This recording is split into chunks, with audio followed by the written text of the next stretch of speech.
Le chat, le chien et la ménopausée. Il était une fois une drôle de femme qui se demandait pourquoi son chien voulait tout le temps lui donner la patte, alors qu'elle ne lui donnait jamais rien en retour. Ce chien se demandait lui aussi pourquoi elle continuait à donner la patte à sa maîtresse, alors qu'elle ne lui donnait jamais rien non plus en retour. Quelle drôle d'histoire nous avons là. Un chien qui ne veut plus donner la patte et une femme qui ne comprend rien au fait que son chien veuille toujours lui donner la patte. Il faut peut-être vous expliquer le contexte de cette drôle et énigmatique histoire de chien, de patte et de femme qui n'y comprend rien à tout cela. Ainsi notre femme, appelons-la Edwige, se demandait si son chien était malade, car à chaque fois qu'elle lui demandait de mettre la table au chat, il devenait on ne peut plus hargneux. Ah oui, j'ai oublié de vous dire que le chat et le chien vivaient en parfaite harmonie jusque-là sur le beau et magnifique tablier coloré de notre femme. En effet, son tablier bleu et blanc comportait une tache de vin rouge et une tache de vin blanc, comme pour signifier à tous ses invités qu'elle faisait régulièrement la cuisine sans jamais penser à se mettre au fourneau pour ses animaux de compagnie, qui maintenant se retrouvaient dans une drôle de posture. Elle avait oublié de mentionner que son chien n'aimait pas la pâtée pour chat, et que son chat n'aimait pas la pâtée pour chien.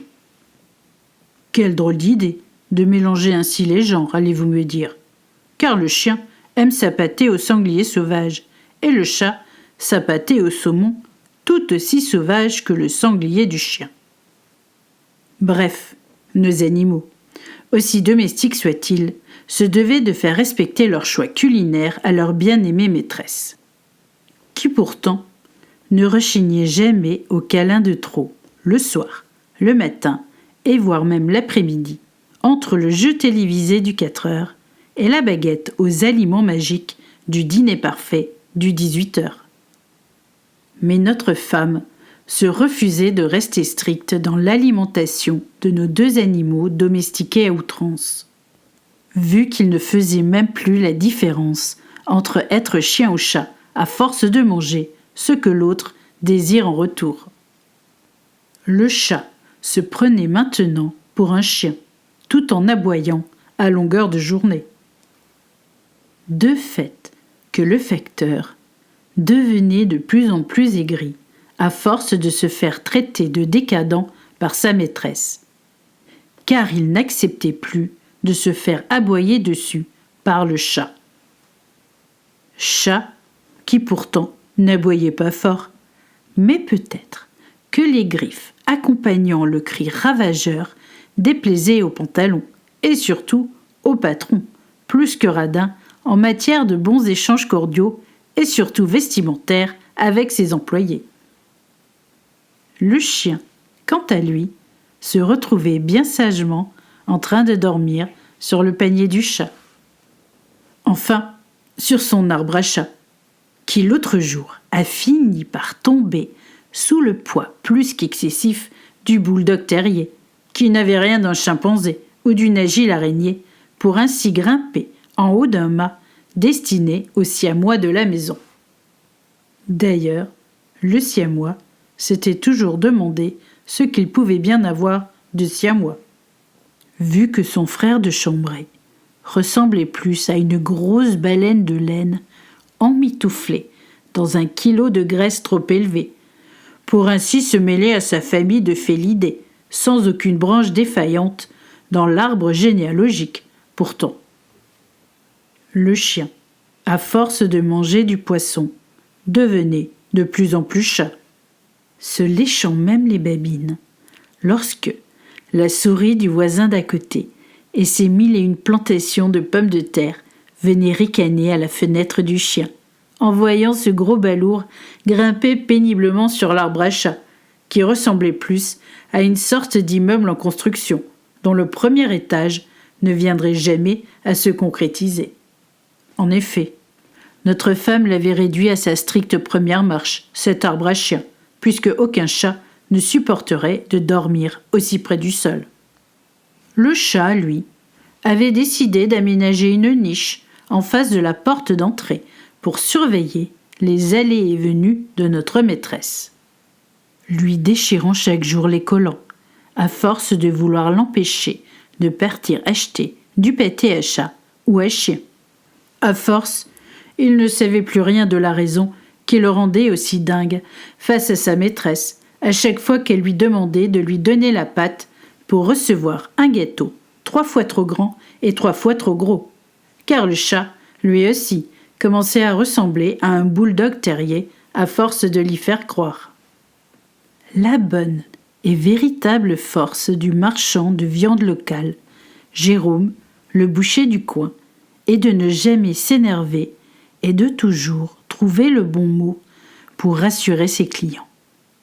Et ce matin, il en fit de même avec notre femme, cette pauvre Edwige, qui en oubliait même de penser à elle et ses besoins de femme, pas encore, mais presque ménopausée. Le genre, je ne sais plus qui je suis, qui je deviens, et où je devais aller au début de ma journée de femme. Elle demanda conseil à Jérôme concernant ses problèmes alimentaires. Car le médecin lui a dit de manger de la viande rouge et l'expert en nutrition de la viande blanche. Elle ne savait plus à quel expert se fier. Alors, autant demander celui de la viande en général. Jérôme lui proposa de manger de la viande rouge le lendemain et de la blanche 2 jours plus tard.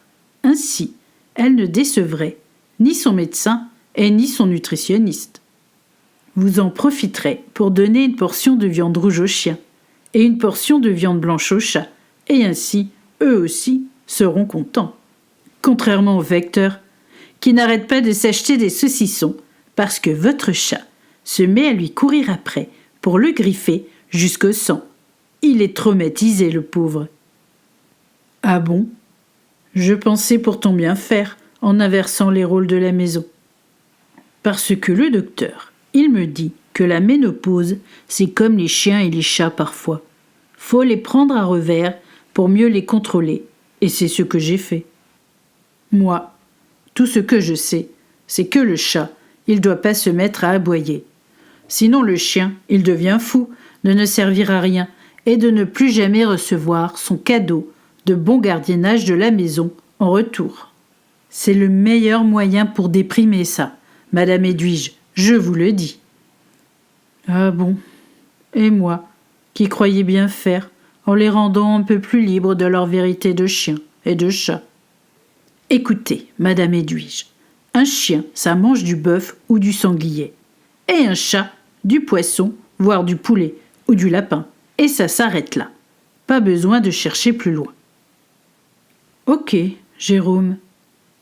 Et pour ma ménopause, vous pensez que c'est pareil, l'histoire du lundi viande rouge et du mercredi viande blanche? Alors là, je suis pas spécialiste. Je sais juste que ma femme, en pleine préménopause, elle me dit d'aller me faire voir si j'interviens dans ses sautes d'humeur. Alors, je lui fais un steak le lundi et des paupiettes le vendredi. Et entre-temps, elle fait ce qu'elle veut. Je gère plus. Et vous savez quoi ? Ça marche. Du lundi au vendredi, elle me fout la paix. Pour le week-end, m'emmener au restaurant manger du poisson. Et j'aime ça, si elle aime ça. Alors, arrêtez de vous prendre la tête et faites comme vous le sentez. Votre médecin n'y verra rien au fait que vous mangiez du jambon ou de la laitue avec le poisson du vendredi. Alors, détendez-vous et goûtez un de mes nouveaux boudins à la pomme du maraîcher d'à côté. Parfait, Jérôme. Mettez-en 3. Une pour le chat, une pour le chien et une pour moi. Du boudin ? Non, une feuille de salade, car je vais maintenant acheter ma viande au marché du sourire, le vôtre, celui par lequel le matin sera bien plus agréable que le dernier soir à chercher ce que je pouvais bien faire de mon temps perdu, à ainsi entraîner le chat à devenir chien et le chien à devenir chat. Quelle histoire, mon cher Jérôme.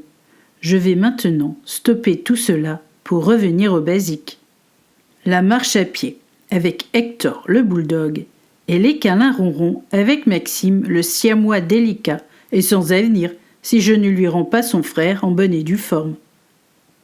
Ainsi Edwige comprit enfin pourquoi son chien devenait chat et son chat devenait chien. Parce qu'elle-même ne savait plus ce qu'elle allait devenir après une vie de femme, sans être prise aux tripes par le manque de la rengaine mensuelle qui maintenant allait s'enfuir par la grande porte de la ménopause. Il fallait bien qu'un chat et un chien viennent là pour vous expliquer que la vie ne s'arrête pas à la fin des a priori de l'un sur l'autre.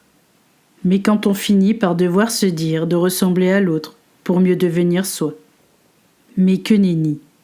Et notre Edwige en a fait l'expérience, en se prenant pour une sorte d'hybride, le temps de réaliser que la rengaine mensuelle ne la définissait pas comme femme, mais son caractère de cochon parfois, lorsque le manant de la rue la prenait pour un homme, si son pantalon ne voulait pas la définir comme féminine en retour.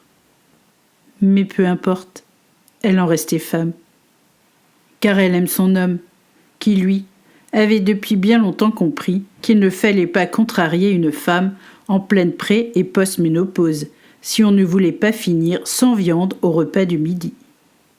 Enfin, c'est ce qu'il se disait, car son ami Jérôme en avait fait de même avec sa femme, et cela s'était plutôt bien passé en retour. Alors, sacré Jérôme, il va falloir le canoniser celui-là, se disait-il chaque soir en remerciant l'univers de l'avoir mis sur son chemin.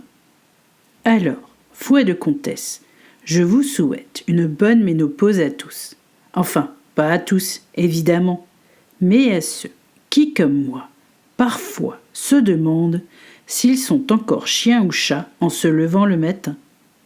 Quant à Hector et Maxime, ils allaient bien, contents pour l'un d'avoir retrouvé son triplex devant la fenêtre, et pour l'autre d'enfin pouvoir aboyer devant le sourire radieux du facteur à son arrivée.